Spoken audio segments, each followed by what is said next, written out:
Hello everyone. So in this lecture, I will be discussing about 30 questions which are related to chromate ion, dichromate ion and permanganate ion KMnO4. ठीक है, तो आप इन 30 questions का आराम से समझिए और कोशिश कीजिए जितने क्वेश्चंस के आप आंसर कर पाएँ। तो शुरू करते हैं हम फर्स्ट क्वेश्चन से। First question is colour of chromate ion. Chromate ion होता है आपके पास में CrO4 2-। तो ध्यान रखिए एक्वस क्रोमेट आयन का जो कलर होता है वो होता है येलो कलर, तो बी यहाँ पे आपका करेक्ट आंसर हो जाएगा। उसके बाद नेक्स्ट आपके पास में colour of dichromate ion. Dichromate is Cr2O7 2- ion. तो ध्यान रखना क्रोमेट आयन का कलर होता है येलो और डाइक्रोमेट आयन का जो कलर होता है वो होता है आपके पास में ऑरेंज कलर, तो इसका भी करेक्ट आंसर हो जाएगा बी।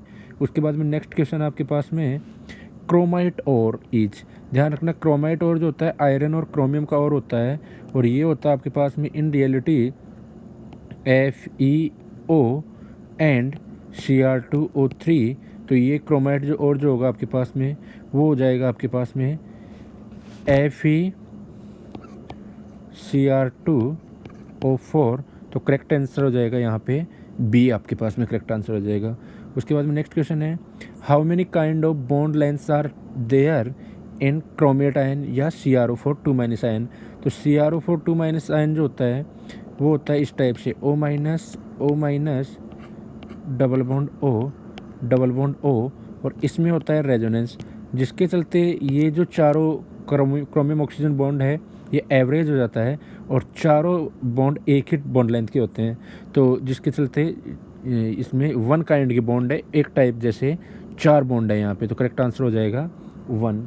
उसके बाद में नेक्स्ट क्वेश्चन आता है आपके पास में how many kind of bond lengths are there in dichromate. तो डाइक्रोमेट की यदि बात करोगे तो डाइक्रोमेट होता है आपके पास में CrO,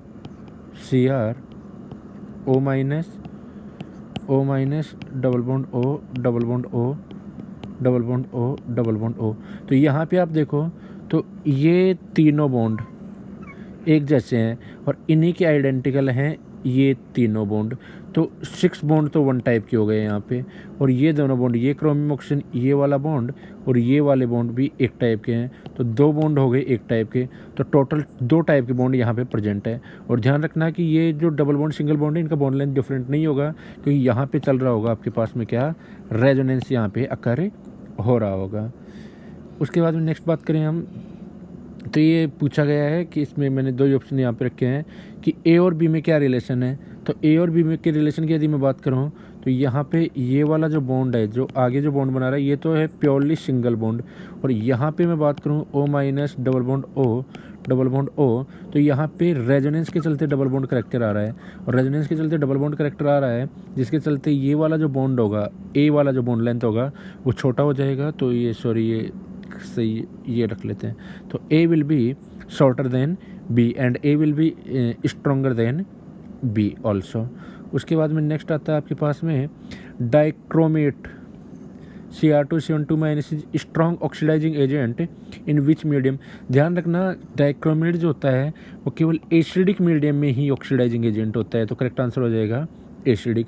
उसके बाद में नेक्स्ट क्वेश्चन आपके पास में oxidation state of sulphur atom in the product when H2S is oxidised by K2Cr2O7। जब H2S एसिडिक K2Cr2O7 से ऑक्सीडाइज होता है, मतलब Cr2O7 2- से ऑक्सीडाइज होता है, तो सल्फर का जो ऑक्सीडेशन स्टेट आता है वो आता है प्रोडक्ट में 0, तो आंसर हो जाएगा यहाँ पे 0, -2 से 0 में ऑक्सीडाइज हो जाता है सल्फर। उसके बाद में नेक्स्ट क्वेश्चन आता है आपके पास में compound of chromium formed when sodium dichromate Na2Cr2O7 जब KCl से रिएक्शन करता है तो दरअसल होता क्या है, Na2Cr2O7 जो होता है वो मोर सोल्यूबल होता है कंपेयर टू K2Cr2O7, जिसके चलते क्या हो जाता है कि K2Cr2O7 का क्रिस्टल बन जाते हैं यहाँ पे, ठीक है, और ये कंपाउंड बन जाता है। तो क्रोमियम का कंपाउंड बन गया K2Cr2O7 और साथ में आ जाता है आपके पास में 2NaCl, तो करेक्ट आंसर हो जाएगा आपके पास में K2Cr2O7। उसके बाद नेक्स्ट क्वेश्चन आता है n factor of dichromate when it acts as oxidising agent. Dichromate जो होता है वो एसिडिक मीडियम में ऑक्सीडाइजिंग एजेंट होता है, और एसिडिक मीडियम में ऑक्सीडाइजिंग एजेंट होता है तो ये कन्वर्ट होता है 2Cr3 प्लस 7H2O प्लस ये हो जाएगा आपके पास में 7H2O, ये हो जाएगा 14H प्लस, और इसको बैलेंस करते हैं तो यहाँ पे 6 इलेक्ट्रॉन इसको सप्लाई करने की ज़रूरत होती है। तो पर molecule of dichromate 6 electron flow कर रहे हैं, जिसके चलते इसका एन फैक्टर हो जाएगा आपके पास में 6। और वैसे भी यहाँ पे आप देखो तो क्रोमियम है +6 में और प्रोडक्ट साइड में आ गया +3 में, तो चेंज इन ऑक्सीडेशन स्टेट आ गया +6 से +3 का, और 2 क्रोमियम एटम है तो एन फैक्टर हो जाएगा 3 × 2 6 हो जाएगा इसका एन फैक्टर। उसके बाद में नेक्स्ट है आपके पास में oxidation state of iodine atom when I- is oxidised by acidic dichromate. तो ध्यान रखना, जब I- एसिडिक डाइक्रोमेट से ऑक्सीडाइज होता है Cr2O7 2- से, तो ये कन्वर्ट होता है I2 में, और क्रोमियम कन्वर्ट हो जाता है Cr3+ में। तो ऑक्सीडेशन स्टेट यहाँ पे आयोडीन की रहती है I2 में 0, तो A will be correct answer. उसके बाद में नेक्स्ट आपके पास में which of the following can be oxidised by acidic dichromate. Acidic dichromate strong oxidising agent होता है, तो I- को ऑक्सीडाइज कर देता है I2 में, Sn2+ को ऑक्सीडाइज कर देता है Sn4+ में, और आयरन 2+ को ऑक्सीडाइज कर देता है आयरन 3+ में। तो करेक्ट आंसर हो जाएगा इसका ऑल ऑफ दीज। उसके बाद में नेक्स्ट है potassium dichromate is used in leather industry में इसका यूज होता है, एनसीईआरटी में दिया हुआ है। प्रिपरेशन ऑफ एजो कंपाउंड ये भी एनसीईआरटी में दिया हुआ है। एज एन ऑक्सीडाइजिंग एजेंट इसको यूज़ किया जाता है एजो कंपाउंड के फॉर्मेशन में, प्रिपरेशन में।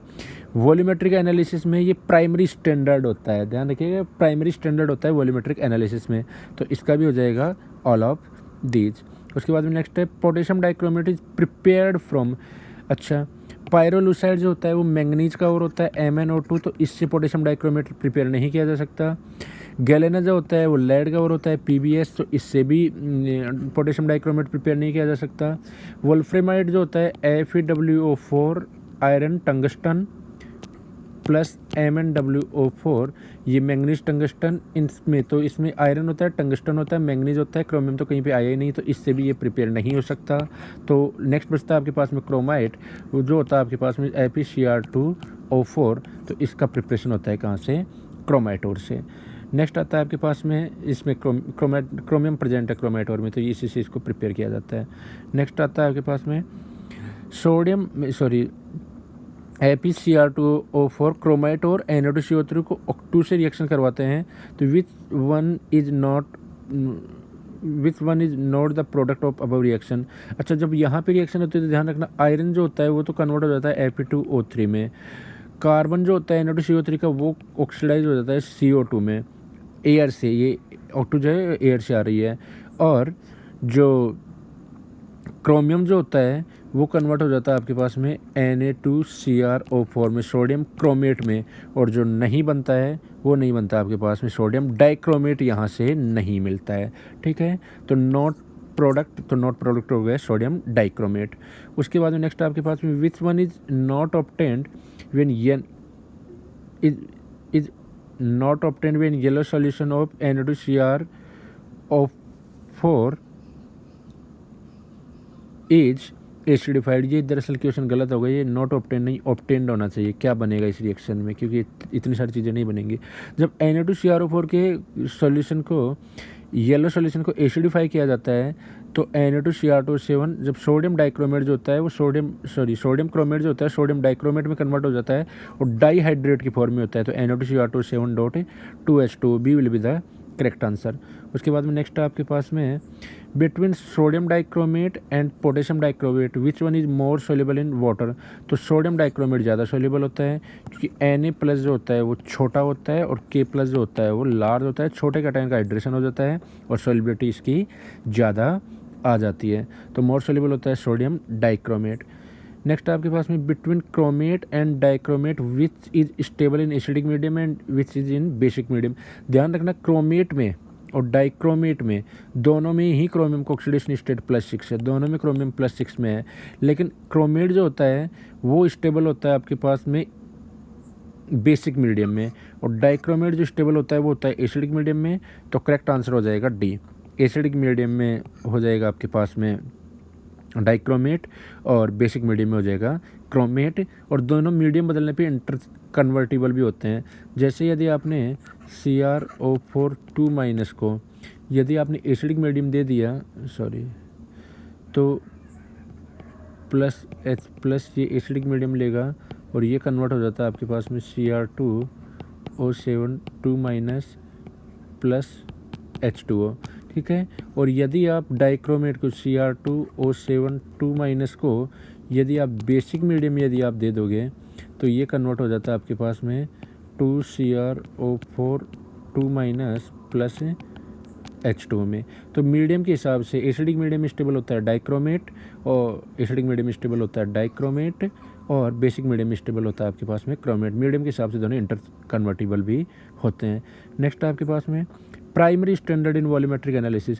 प्राइमरी स्टैंडर्ड जो होता है कि पोटेशियम डाइक्रोमेट, पोटेशियम परमैंगनेट, ध्यान रखना पोटेशियम डाइक्रोमेट होता है, पोटेशियम परमैंगनेट नहीं होता है। पोटेशियम परमैंगनेट सेकेंडरी स्टैंडर्ड होता है। तो ये आंसर हो जाएगा आपके पास में पोटेशियम डाइक्रोमेट, तो आंसर हो जाएगा ए। नेक्स्ट आपके पास में use of sodium dichromate is more than potassium dichromate as oxidising agent in organic chemistry, it is due to. देखिए दोनों के अंदर ही डाइक्रोमेट आयन है, सेम ऑक्सीडेशन स्टेट है, सेम ऑक्सीडाइजिंग पावर है, सब कुछ सेम है। फिर सोडियम डाइक्रोमेट का ज़्यादा यूज़ क्यों होता है ऑर्गेनिक केमिस्ट्री में?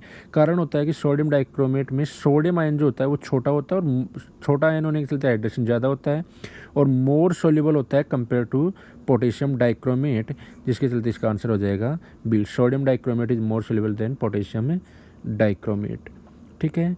अच्छा, नेक्स्ट आपके पास में KMnO4 is strong oxidising agent in which medium.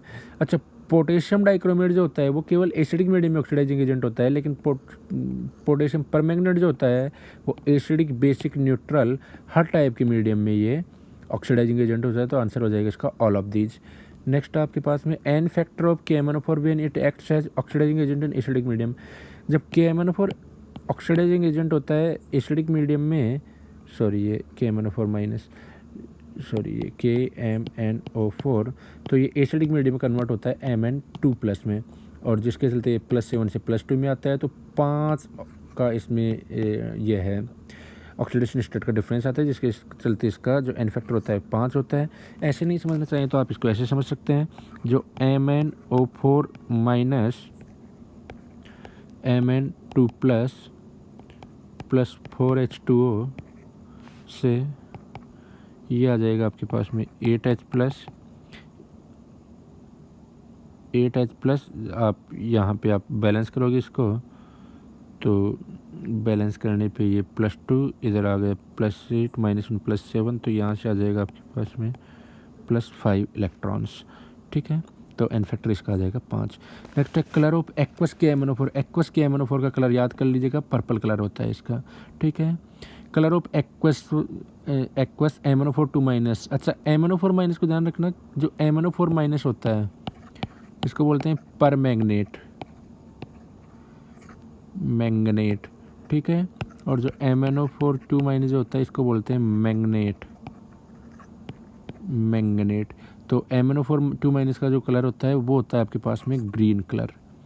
Next है KMnO4 जो होता है वो होता है आपके पास में डायमैग्नेटिक, जबकि K2MnO4 होता है आपके पास में पैरामैग्नेटिक, ठीक है। इसमें D0 होता है, इसमें D1 होता है, एक अनपेड इलेक्ट्रॉन के चलते ये मैग्नेट आयन जो होता है वो होता है पैरामैग्नेटिक, जबकि परमैग्नेट आयन होता है आपके पास में diamagnetic. Next is n factor of KMnO4 when it acts as oxidising agent in neutral medium. जब न्यूट्रल मीडियम में KMnO4 ऑक्सीडाइजिंग एजेंट की तरह काम करता है, तो न्यूट्रल मीडियम में KMnO4 MnO4- कन्वर्ट होता है किसमें?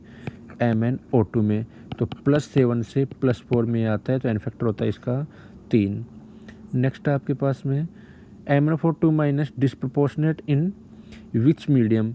अच्छा, एसिडिक, बेसिक, न्यूट्रल या बोथ। तो ये जो होता है वो एसिडिक में भी डिस्प्रपोर्शनेट हो जाता है, न्यूट्रल में भी हो जाता है MnO4 2-, लेकिन बेसिक मीडियम में डिस्प्रपोर्शनेट नहीं होता है। तो आंसर, करेक्ट आंसर हो जाएगा इसका D will be correct answer. Next आपके पास में MnO4 2- can not be converted to MnO4- by. अच्छा, जब MnO4- डिस्प्रपोर्शनेट, MnO4 2- डिस्प्रोपोर्शनेट होता है तो ये कन्वर्ट होता है आपके पास में MnO4, ये हो जाएगा आपके पास में कन्वर्ट होता है MnO4 माइनस और MnO2 में, ठीक है। तो ये जो डिस्प्रोपोर्शनेट होता है ये होता है आपके पास में या तो होगा एसिडिक मीडियम में या होगा न्यूट्रल मीडियम में या इसका इलेक्ट्रोलाइटिक ऑक्सीडेशन कर दो अल्कलाइन सॉल्यूशन में, तो ABC तरीके से प्रिपेयर्ड होगा। और डिस्प्रोपोर्शनेशन इन बेसिक मीडियम इसका डिस्प्रोपोर्शनेशन नहीं होता है, जैसे पिछले क्वेश्चन में भी हमने देखा, ठीक है। तो करेक्ट आंसर हो जाएगा इसका C। नेक्स्ट है compound which has no role in converting MnO2 to MnO4 minus. अच्छा, MnO2 को फ्यूज करते हैं एयर से और KOH से या फिर KNO3 से, ठीक है। एयर यहाँ पे ऑक्सीडाइजिंग एजेंट होता है, KOH बेसिक मीडियम देता है, यहाँ पे KNO3 खुद ही ऑक्सीडाइजिंग एजेंट भी यही हो जाता है, लेकिन H2SO4 का यहाँ पे कोई रोल नहीं होता है, तो आंसर आएगा यहाँ आपके पास में D। नेक्स्ट है which of the following can oxidise Mn2+ to MnO4 minus, मतलब Mn2+ आयन को परमैंगनेट आयन में कन्वर्ट करने के लिए, तो ध्यान याद कर लीजिएगा पेरोक्साइड डाई सल्फेट, तो करेक्ट आंसर हो जाएगा A, ठीक है। अच्छा, तो ये चीज़ आप एक बार एनालाइज कीजिए कि आउट ऑफ 30 आपने कितना स्कोर किया, ठीक है। नेक्स्ट क्लास में मिलते हैं कुछ और क्वेश्चंस के साथ में। Thank you.